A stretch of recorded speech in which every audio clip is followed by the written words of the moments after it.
mention it, so I'll bring it back. All right.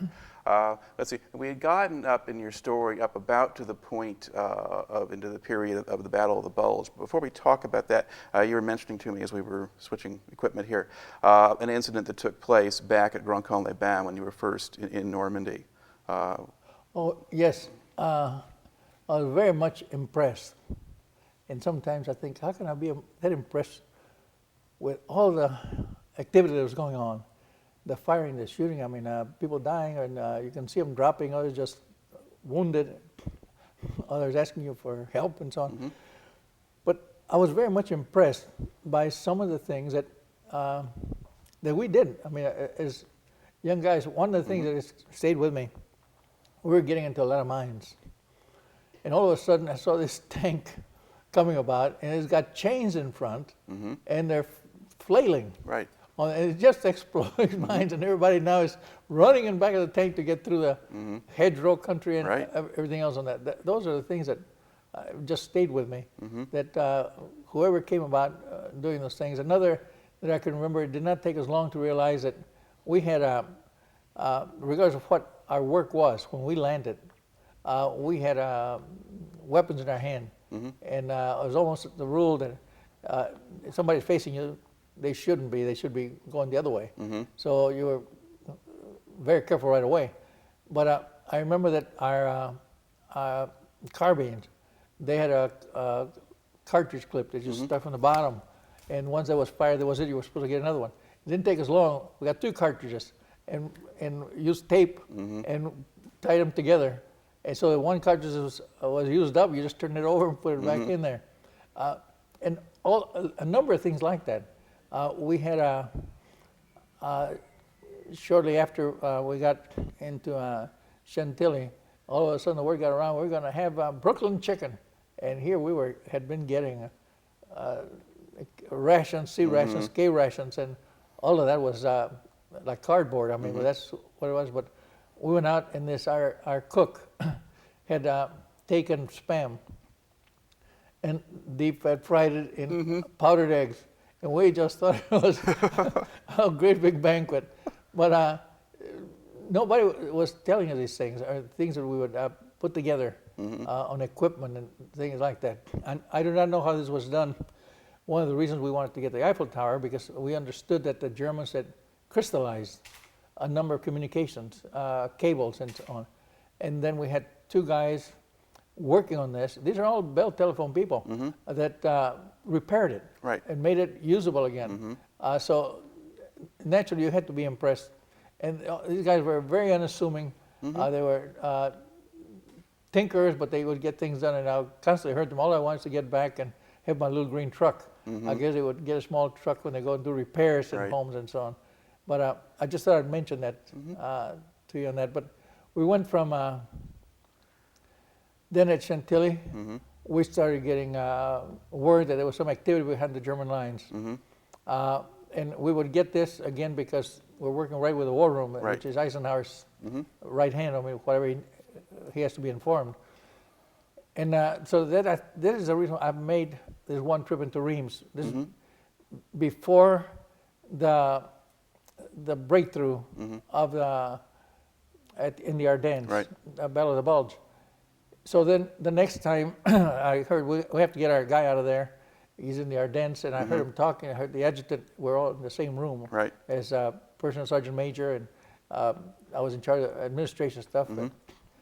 And I heard him talking and said, "We need to find someone." And I said, "What do you need? What is he going to do?" He said, "We need to drive the mechanic's Jeep." And there were 2 trucks on that. We didn't know what we were going to find out there. And we had to get that guy out and either bring out the equipment or destroy it. And so I'll drive it. Well, but then the colonel was coming down the stairs because it was a 2-story chalet there. And he said, "What's this? I hear you're volunteering for what?" I said, "I want to drive the Jeep, Colonel." And he says, "We only have you and 1 help now in administration. This was 1,300 battalion that are out of records." I said, and he would see me type at times. I mean, I would get that stuff out quick on that because I didn't have to hunt and peck, and I had worked with numbers so long. So he says, "I don't think so, Sergeant." I said, "Colonel, I'm insisting that you consider letting me go." He said, "Why do you want to go?" I said, you and your guys have come across Africa. You've got all this experience. And I said, you're going to deny me with one chance. That's enough. You go. So, anyway, so I did go on that. I drove the Jeep. Was loaded down, and I was the only one in the Jeep. And there were toolboxes in there that they felt they might need. Right. I had hand grenades on me. I had a Thompson submachine gun mounted on the side. I had a carbine in there. I forget what else as far as weapons that were there. But we started driving, and then it started getting dark, and we were driving at night. And the only thing we had for lights were, I was following the second truck, and all they had for a light was a little square like that of light that you could see on that. There were no big lights or nothing. So as we were moving on that, we would get to a corner to turn, and it was at night. And what happens is that the Jeep has such a short wheelbase that anytime you hit gravel on that, you start to lose traction. I mean, you start spinning. Right. And that happened to me twice. And of course, the guy would see that I was not behind him. My front headlights were also little tiny slits, covered the headlights. And so they come back, and hey, what the heck's the matter with you? Don't you know how to drive this thing? So we can't stand here. And there's fighting going on all around us. So we get to Reims again. And the Reims Cathedral is, I think it's the Rhine River. Am I correct? Very close to that? No, I mean it's a big river. Reims is on one of the tributaries of the Seine. But that's still well into France. That's probably not where the main fighting was going on. So No, we're getting there. We're going to where the Ardennes, where the fighting was. But I think we crossed there. What I remember is we get to the river, and it's a very high bridge, and that has been bombed, so they're not using it. But and they say, we're going to cross, and I said, what the heck are we going to cross? So as we get close to the river, the engineers have put together what looked like children's... Like a Tinker Toy bridge? Well, like rubber boats, but they're like what you have in the backyard for a child. They're a swimming larger. pool, yeah. And they had joined this together, and on top of that, they have planking. Right. And this thing is across this river. Now, I would say that the river may be twice as wide as the Grand River downtown on that. But with a current and all, I could think we're going to cross this thing, and how about branches coming down, all the firing going on. If I were a German, I'd be way upriver, a mile up there, and put a big tree in there or something. This was going through my mind. Well, our first two trucks got through, and then I'm following, but I could just feel that thing. I mean, it's moving on that. We got through on that. We got through, then we started going through some villages. I remember we get to one village.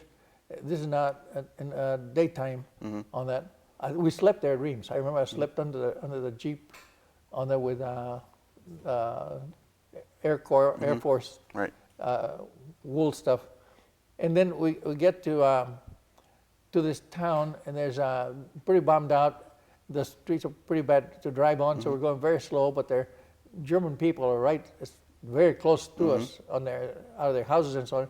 And I was expecting a grenade any time on that thing, because they could just flip it from a window or something. But as we get close to the center part of town, as you look at a little plaza, because you couldn't go straight, and you go around the side, here's this fellow standing in the middle of this little plaza with a tuxedo. I mean, a black outfit, and he's got a top hat on that. I thought it was a mayor, and he was saying hello or something, on that. Of course, I did not know. We didn't stop on that, but that was very unusual on that. So we kept on going.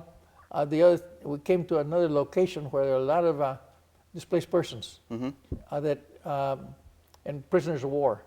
They were now gotten out of some concentration camp or whatever it was there that they had them as a group. But along the street, I remember as we're moving, there's a ditch on there, and the only people that I saw, they were well fed. They were fat, big, and I guess the guards. And there's on this ditch with their hands like this across their stomach. And what has happened is that these prisoners of war, this displaced person, have cut them there, and they would cut their stomach. They wouldn't kill them. They wanted to give them a slow death on that. And these guys were sitting there with their intestines in their hands and just dying on that. This was the guards of the camps where these people had Well, been that's got to be stuff that's happening later on in the war, not the Battle of the Bulge phase. We're going to the Battle of the Bulge. Yeah, but the Battle of the Bulge, you're still in Belgium and France and not where the camps were. This, I cannot tell you, I mentioned to you that there was this, we're in Germany. We're in some country where it is not France. We're already out, when we cross the Rhine. Yeah, I mean, it sounds like you're crossing the Rhine, but I think it sounds to me like you've got some parts of the going into Germany story mixed up with the Bulge story, because in the Battle of the Bulge fighting, you're still in an area that was mostly friendly to you, and the camps were all in Germany proper. No, but we got to Malmedy. I saw the guys who had been shot there. Right. On that. It was snow. It was bad. And the worst thing that we started seeing was that many of these soldiers were frozen. Now this is past where there's prisoners, or there was no snow there that I can recall on it, but it was cold. But as we started moving, we saw the GIs, and some were not moving out of there. They had trench holes, but they were frozen on that.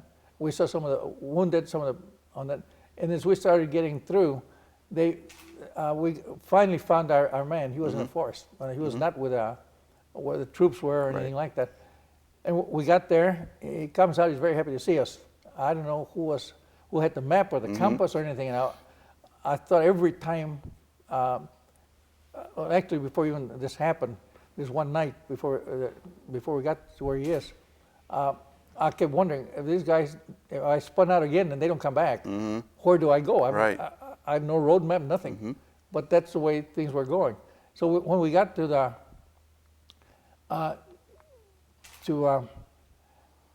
it was dark, and again, this I can tell you. I don't know just what location or anything like that, but there's firing going on, and I got myself away from the truck, and the next thing I heard somebody yell, and it was English help or something, and I slowed down, and it was dark, and I couldn't see anything except that I could tell there was somebody out there, maybe 100 feet away or something, away from the road.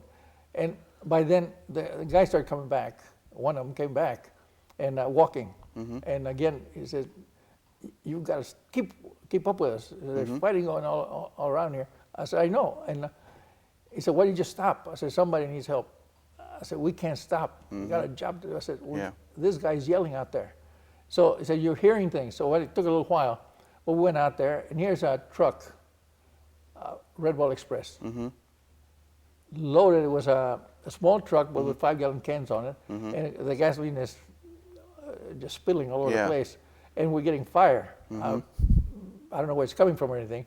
So we're hunched down and we got this guy out. He was caught, but the guys got him out. We put him in a Jeep on that, and we dropped him off where were some American soldiers. We got a field hospital, we got a medic or something.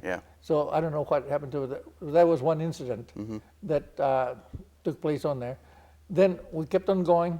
We got to where this fellow is with a truck with a piece of equipment, and very happy to see us. And he said, "Let's get out of here. Let's get out of here." There's a lot of shooting going on now. And he said, "We know." He says, "Let's get out of here. We cannot take the equipment."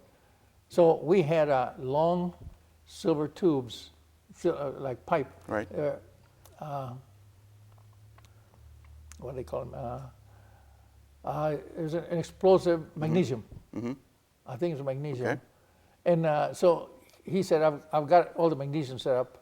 And so we got some more. So we put it on everything we could on that. Because when we left England, they made us get rid of anything, any correspondence, anything could identify us. And this was the same thing at that moment, that we didn't want, if the Germans captured it or whatever happened, to get any identification, fingerprints or whatever they would use. So everything melted. I mean, those magnesium bombs, just white stuff. And we got back to Chantilly. But that was the experience there. We ran into quite a few American soldiers. I don't think that, I did not get into Bastogne. I didn't see that. As far as the incident, for example, with the gasoline for Patton, we were getting messages even before that Patton was to stop at a certain point. And Patton was not answering. His outfit was not answering us. So then we sent a message out, no more gasoline.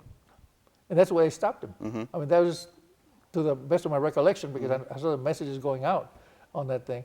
And but he was ready to go, I don't know, into Berlin or into Bastogne. He got into Bastogne.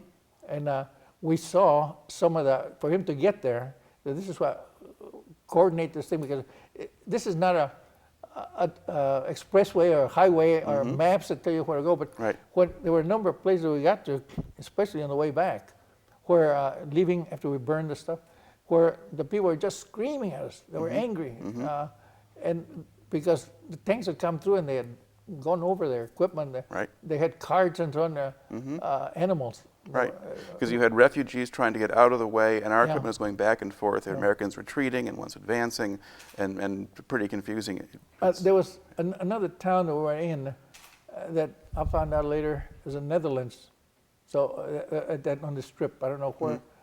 I have it written down somewhere on that. But so that was the experience of the Ardennes. We got back.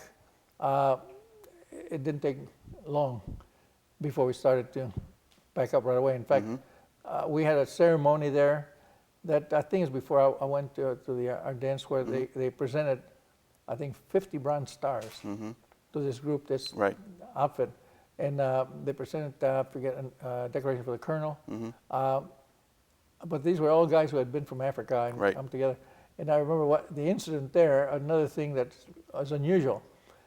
We had one fellow that had come in with them from Africa, from New Jersey, all Africa, and he didn't give a darn about anything. When I became Sergeant Major and was looking at the records, I think he had about 40 promotions from private to PFC and back. And they'd promote him, and then he just didn't care. But he was the one that, when we got to Chantilly, he took one of these little buildings that we had and set it up as a barber shop. And you would walk in there, and he had all kinds of bottles that he had put water in it, but found something to color it with, like you would in a barber shop. All these colors. So it was nice to see that, and then you could get a haircut. But if we would get a haircut while we were in Chantilly, we'd get it from the French, and then what they would do, they would just pull your shirt back and blow the hair. Well, with this fella, he would give you a feeling that, you know, it was a little better than what you would get at home. When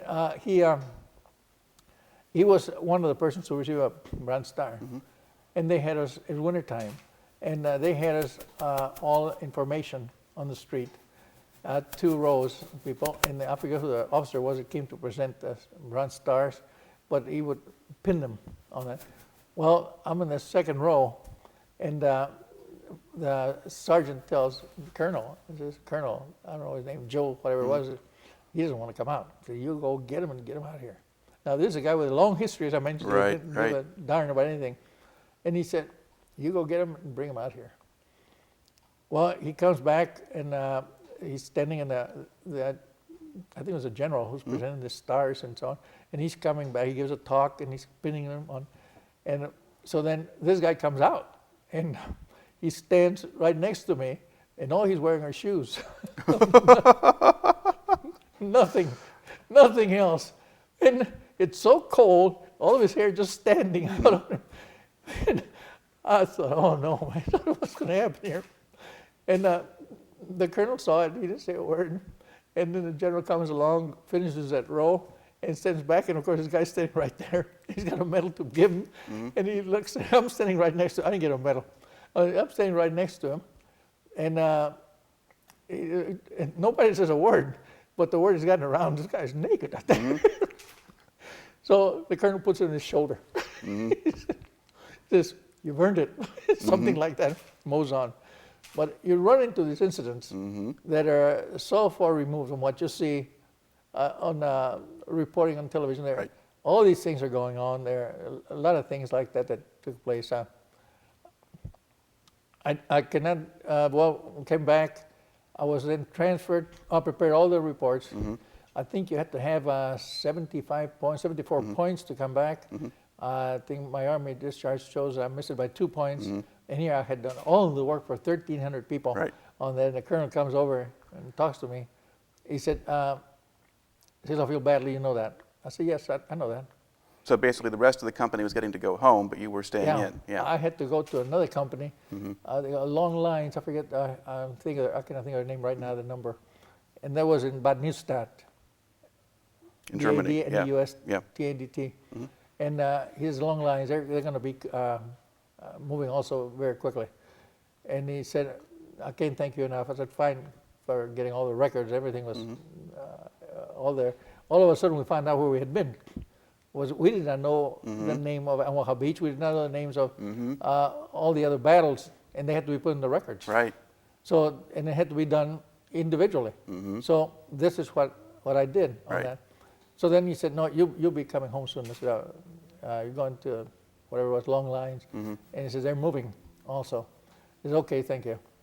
I had also gone on a furlough to Nice. From there, they gave us a chance for a week. So we went on that, came back again. It was quite an experience. I think it took us to wherever Bad Kissingen is. No, we had gone past Chantilly. We're at Bad Kissingen. We're in Germany. I went to the Black Forest. Another incident on that, we had been on the rations. And I know that when we went to the Black Forest, there were some beautiful streams on there. And somebody that more familiar with this, there's some trout in here. It didn't take long before the grenades went in, and they brought the trout, and we fed fresh fish on that.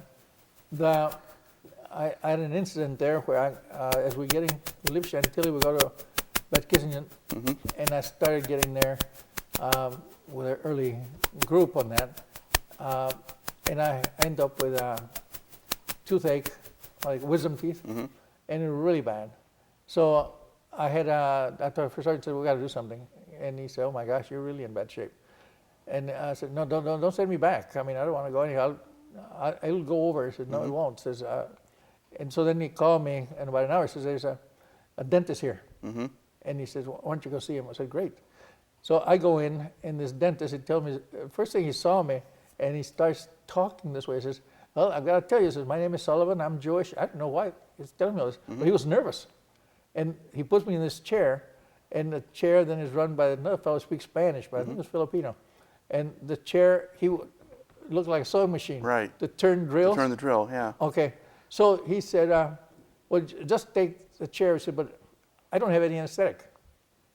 He says, "It's coming in from somewhere." I said, "I can't wait, doctor. I mean, this is, yeah, it's really bad." And he says, "You have two of them, not just one." I said, "I want to take them out."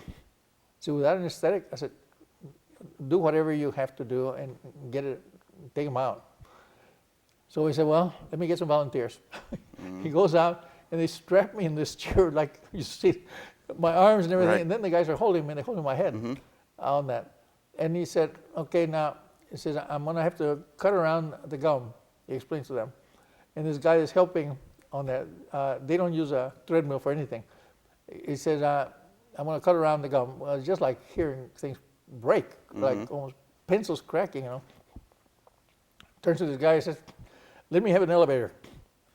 I looked at it. It's like a long screwdriver on that, and he puts it under the tooth and snaps it out. And then he does the same thing with the other one. And by then, I mean, it hits me like if somebody just hit me on my head, on the front of my head. I mean, it was just like a blow. Yeah. So then he said, "Okay," he said, "now I'm going to put something to stop the bleeding."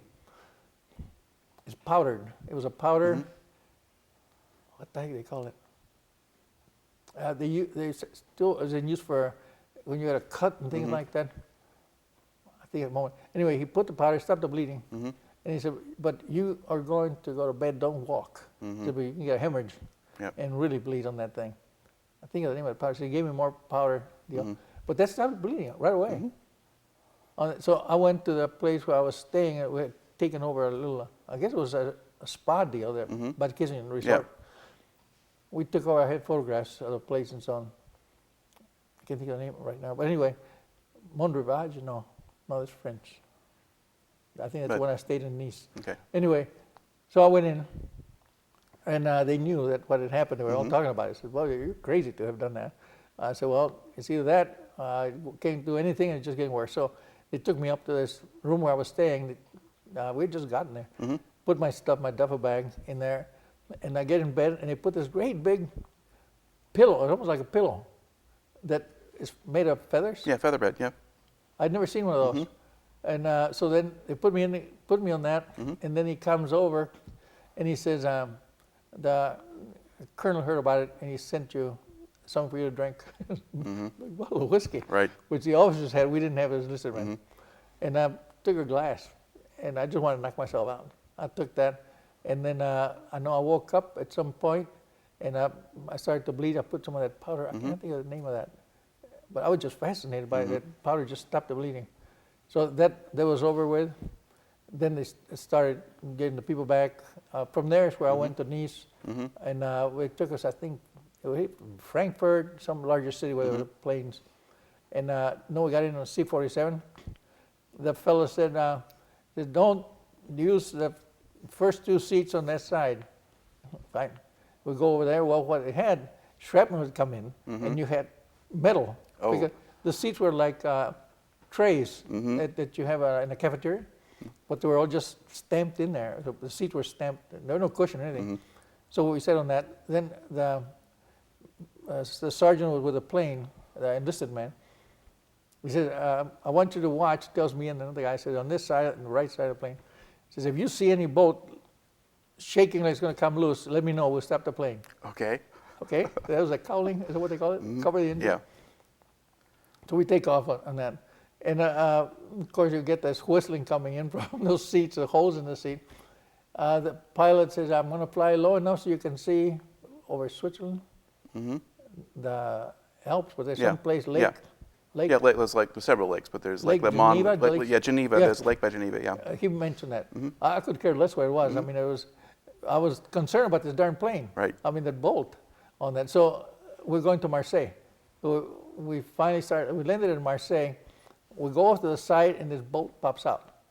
And I told the cruise chief, I guess it was, he said, oh, okay, fine, we'll take care of it. And I said, well, we're in Marseille now. You know, you're getting off. I said, we just have to wait until the plane lands. Well, another plane came in, a B-17. It came in, it never stopped. It went right into the water. Oh. Well, they were having problems with shadow planes on that. I don't think the guys drowned or anything.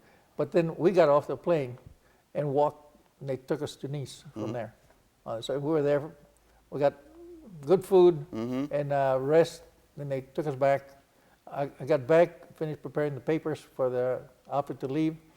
I went to Bad Neustadt. There again, they had displaced persons. Many of them had broken bones. They had not been set. It means that they're, I don't know, from beatings or what, but their legs were bent right there between the knee and the ankle. They were just completely bent.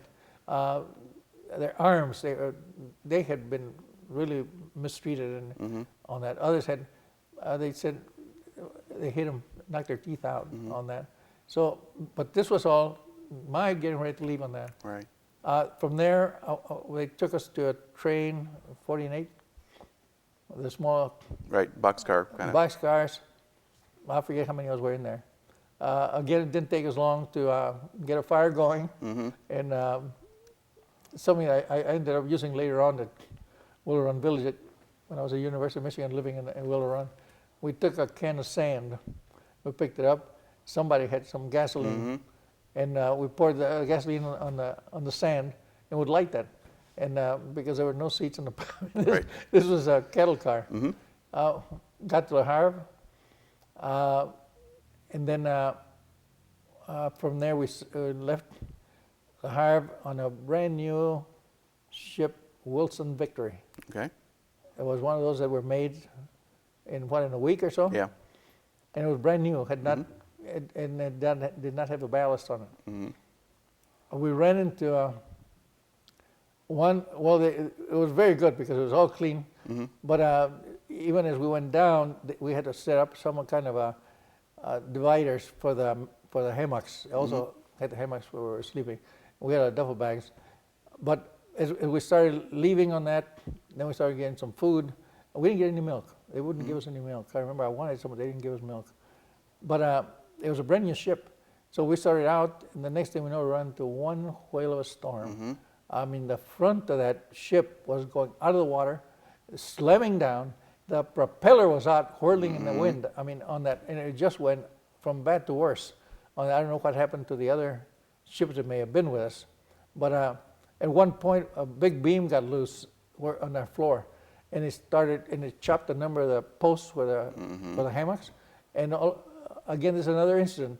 What I remember that somebody yelled, "Get the duffel bags!" and we just all got our duffel bags and just went after that beam and covered it and got on top of it, just like if we were a human being attacking us, But that was another incident that I can remember on that. There were no delays with submarines or anything like that. We got to.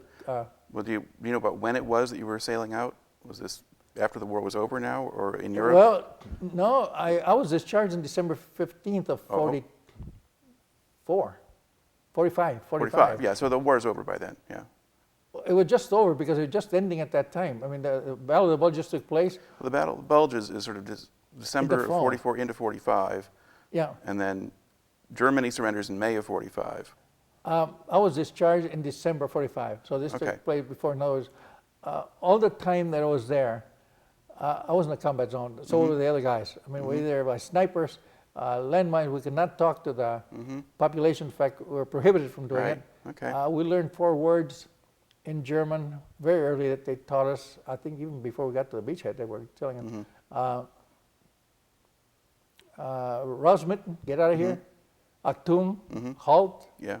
I forget what the other 2 were on that. But they were just about 4 words that we used. So we would not do anything with the German people because we did not know they were friends or foes, even in civilian clothes. Right. So the moment that ended, I was on my way back. I was discharged in December, whatever time it took from Bad Neustadt to Le Havre and then coming across on that. It was on my discharge. Yeah. Well, your discharge has you, I think, your service is terminated in the middle of 1945. So, in December. My discharge came in December of 45 at Fort Sam Houston. Okay, yeah, December 45, but that's still several months after the war is over. But basically, you got far enough to be in Germany, which means you're there in 45, so when the Germans are surrendering and all of that. But basically, while you were there, then you didn't really have contact with the Germans. I had nothing to do with surrender. I had no details on that. Right. By then, our office was ready to get back. Some of the guys were going to the Pacific, did go to the Pacific. They signed up for that. I considered it. I thought, no, I had met this girl at Peoria, which I married in 1946. I wanted to get back. I wanted to. I had my own business before I went into service, and I wanted to get back to work. I had people working for me before I came out of high school. But that was not unusual in our family. I mean, we're working and studying on that. So, but I wanted to get back to do something else. I wanted more studies. I had been to the, Oklahoma A&M, Bradley, LSU, and so on. And I was fascinated by, and of course we always had encyclopedias at the house too. But so I know that as soon as it was over, I thought, no, I'm fortunate to have gotten through all this stuff. And I saw a number of the guys who were hit. Some of we had a fellow named Garcia, I cannot think of his first name, but he drove, he was a courier on a Jeep. And he would, not very tall, but he would go, say, from Chantilly to a number of towns along the border where the army was, and there were messages they didn't want to send in any other way except by courier. Right. So he would get into his Jeep and he'd just scoot down, and he had some metal stuff that he had put on the Jeep on the side. And he'd drive that way. Well, he ended up with a broken back. I remember they brought him back. He was hit by something on a Jeep. It was knocked off the highway and ended up with a broken back. So they brought him back to. We're in Chantilly then, and they returned him to the States on that. But there are just a number of incidents like that. I've been keeping track of some of these things as I can remember them.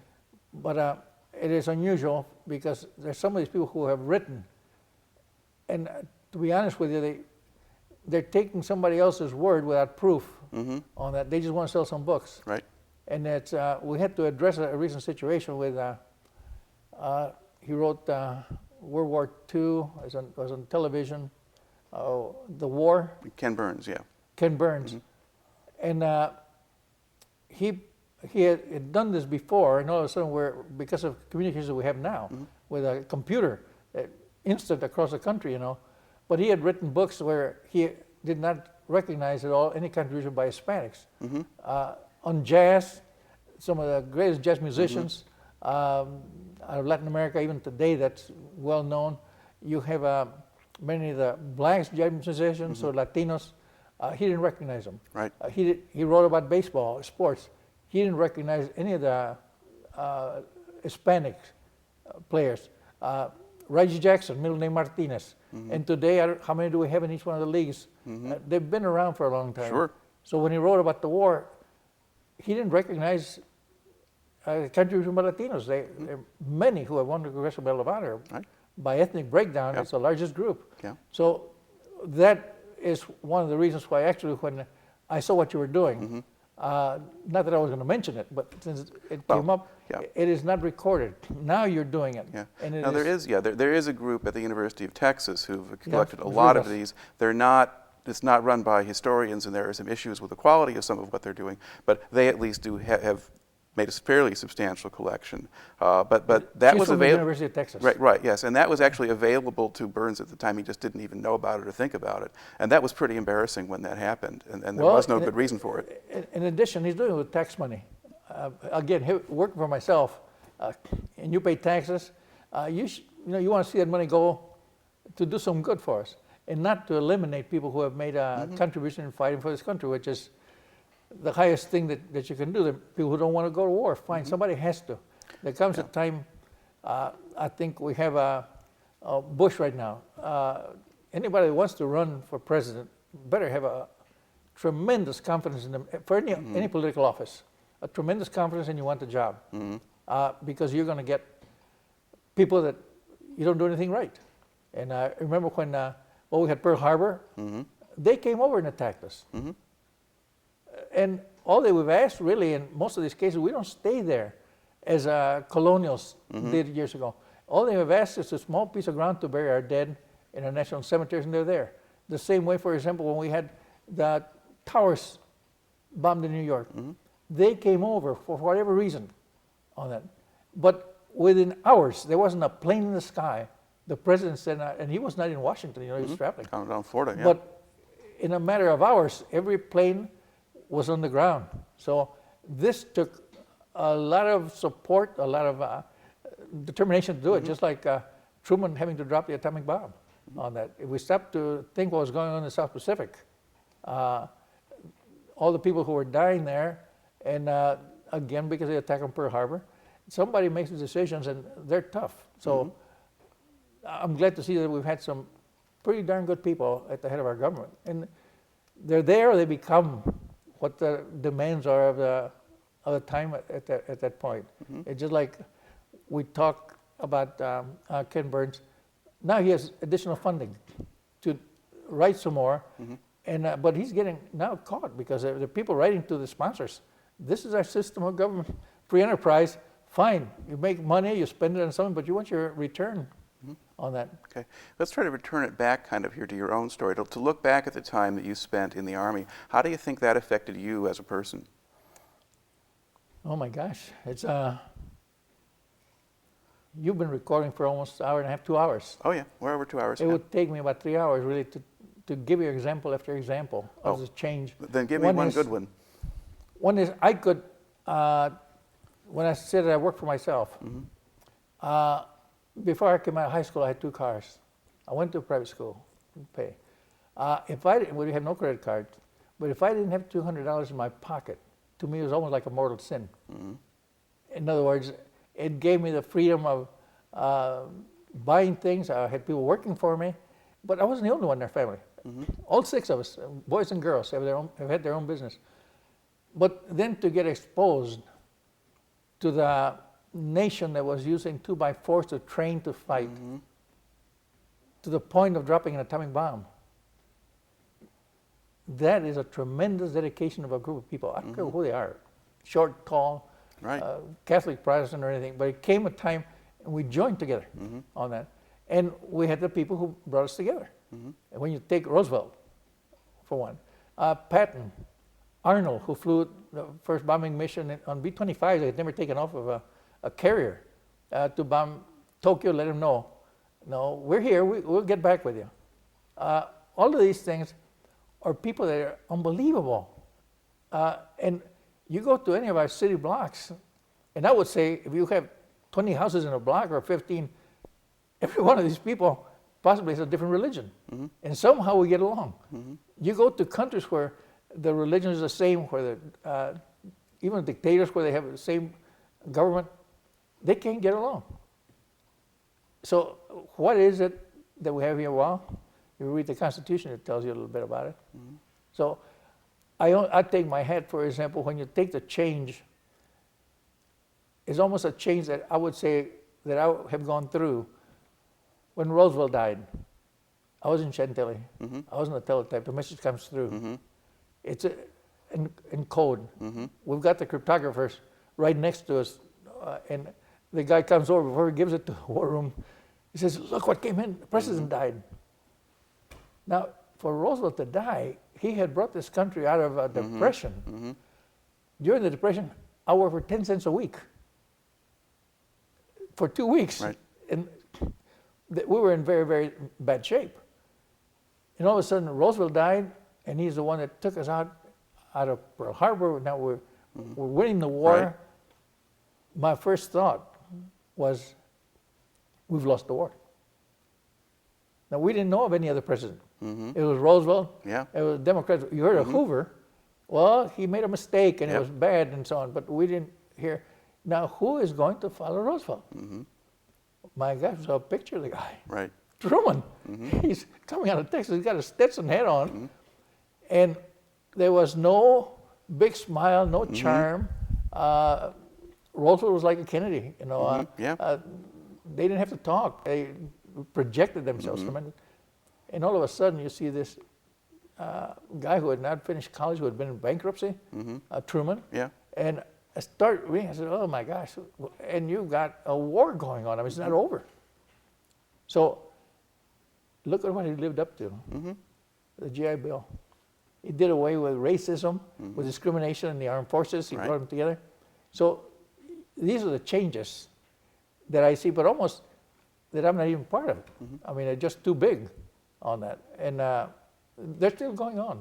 I think the one thing we should publicize is any of these people that are planning on invading us, or Iraq, or whoever it was, for a time it was Russia and so on. I think if we let them know, just that part of the Constitution we just had before the Supreme Court, that we're entitled to have a gun. So that they should think, all right, we're going to invade America. Let them know that every time they walk through one of our blocks, these people have guns in their houses. They don't have to put an army together. And they've done this since colonial times. I think I remember Humphrey Bogart pointing that out in a movie made during the Second World War. Germans should be careful about going to certain parts. I think he actually said that in Casablanca. Certain parts of New York, you don't want to go there. I think, well, you've told a remarkable story here.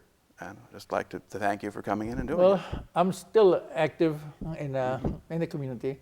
The same with our children. I have 3 daughters, and one of them is Margaret Vega. She's with Kendall. She's a professor of art. We have Sue, our oldest one, housewife, with her son graduating from University of Hawaii. He had a scholarship there, but he's a track record. And our youngest one, Liz, she used to be anchor here at Channel 8, so I'm familiar with some of the work that you do. But she left here and went to Rochester, New York, with a television to put the station on its feet. She was constantly being offered private sector jobs, and she took one with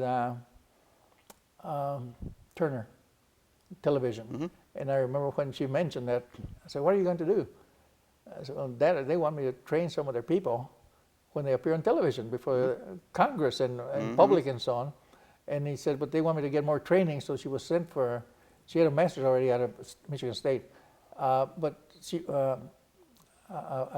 did work at Aquinas, Michigan State, and also in Rochester, another university there. So the schooling, very much a big part. So she said, they sent her to Denver for some schooling there in finance. They sent her to England, this Turner, for an economics. And then she starts going across the country. She's married, 2 children. Her husband runs like our Vanandel Arena here in Rochester, New York. They're good taxpayers. So she started sending them, to across the country with doing the film and training the people. Garner, some of the movie people making the commercials, she's in charge of that. The next thing is, she says, "Well," I said, "I'm going to stop by." I said, "I'm going to go to the West Coast, but I'm going to stop by." I said, I'm going to make a change. I said, Liz, where are you going to go from what you have now? She said, I'll tell you. So she comes in and she said, I'm going with Xerox. He says, they just offered me quite a job, and he says, they're in trouble. And he said, I'm leaving for Mexico in 2 weeks. He says, they've got a big mess down there. He says, and I have a whole staff that I'll put together to straighten it out. So again, being able to communicate was great. So from that, she lives in Rochester. She is, she went to Mexico. They closed the plant down because they had a lot of problems. They closed the whole operation in Mexico. But then she has developed, within the last year, developed a system of using Xerox equipment that they make that she was recognized for by all the other companies. IBM, all of them. They gave her a big reception in Boston. From there, she was giving a big reception at the White House for this equipment. She just got back from England about a month ago, putting the equipment again in operation because she's so familiar with it. She put the whole operation together. And right now, she's in Tokyo, Hong Kong, and Singapore. She's doing it for the same thing. So that is something, when I mentioned to you, yes, I've been involved in a number of things, but this is our young generation. People that are sitting here. I mean, it's wide open, whatever you want to do. And anybody tells you that you can't do it, say goodbye to them. I mean, there's just a lot of opportunities all the time. All right. Okay. I think that makes a good concluding point here for us. Again, thank you for coming on and talking to me Well, today. thanks for the invitation. All right. And thanks for the work you're doing. It's needed very badly. You're welcome. All right. Okay. Let's see. You just turn your little switch on there. You can turn it off on the mic. I heard a little buzzer.